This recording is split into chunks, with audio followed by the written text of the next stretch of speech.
What's up everybody? This video might be a help if you are experiencing a battery drainage, or if you don't even know if you have a battery drain yet and your bike is not starting. This video might help you out.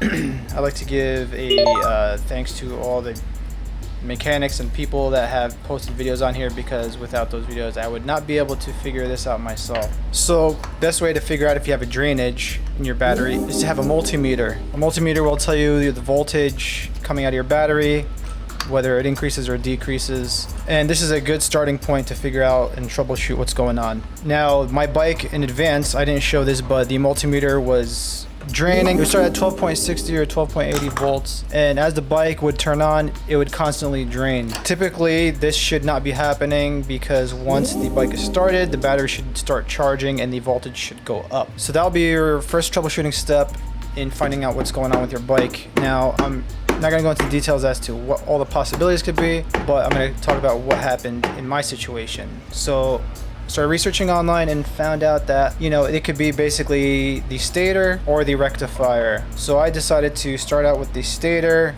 I purchased a new one and went through the process of opening the stator to figure out if the coils were burnt, because that was my first suspicion. My suspicion was that the coils were burned, but it turned out that wasn't the case. Now here, as you see, as I pulled out the stator, you want to make sure that you're careful as you're pulling it out, because there's a washer and a spacer that you don't want to lose, and it can drop into your oil pan. Basically, it can drop into your oil pan if you're not careful when you're pulling out the stator. So I just want to point that out. Actually, I did end up dropping the washer and not the spacer somehow. I was perplexed as to how that happened, but you'd want a magnetic arm tool just in case that happens. Luckily I was able to pull out the washer from the bottom of the oil pan without having to take apart the oil pan, and that would have been a whole project. So thankfully I didn't have to do that. But this is the process where I was taking off the flywheel from the stator, and you can see that what I discovered was that there was magnets broken off into the sides.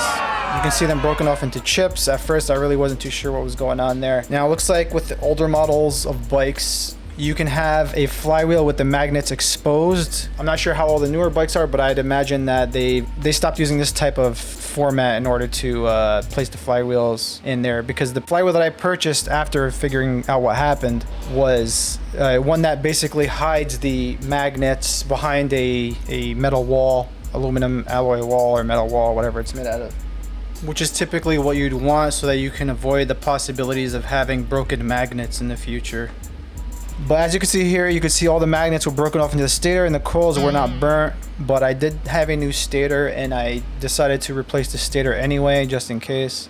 And right here you can see I pulled off most of the magnets that were chipped and broken off of the stator, and they just kind of like stacked over there, as you can see. But yeah, so my original suspicion was that the coils were burnt, but that wasn't the case, and it was turning out to be a situation where the flywheel wasn't able to generate charges with the magnets because they were all broken off.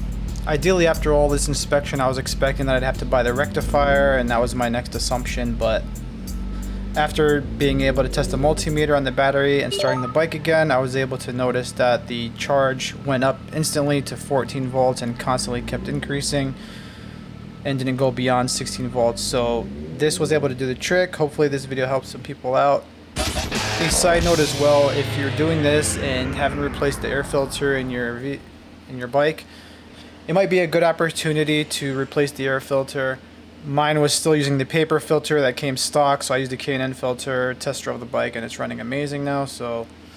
And the reason I'm mentioning this is because during my process of removing the stator, in order to remove the cable for the stator going to the rectifier, I had to lift the tank, which then exposes the air filter, and then you'll be able to do that job pretty quickly if you are to do this. And you have to remove the cable and are having trouble. Some people apparently are able to just yank the cable out from the stator cable out, but that wasn't my case. I actually had to use a knife to cut some zip ties as well that were placed there by prior work that was done to the bike, I'd imagine. But if you like this content, like and subscribe, leave a comment if you experienced this issue, and let me know down below what you've experienced.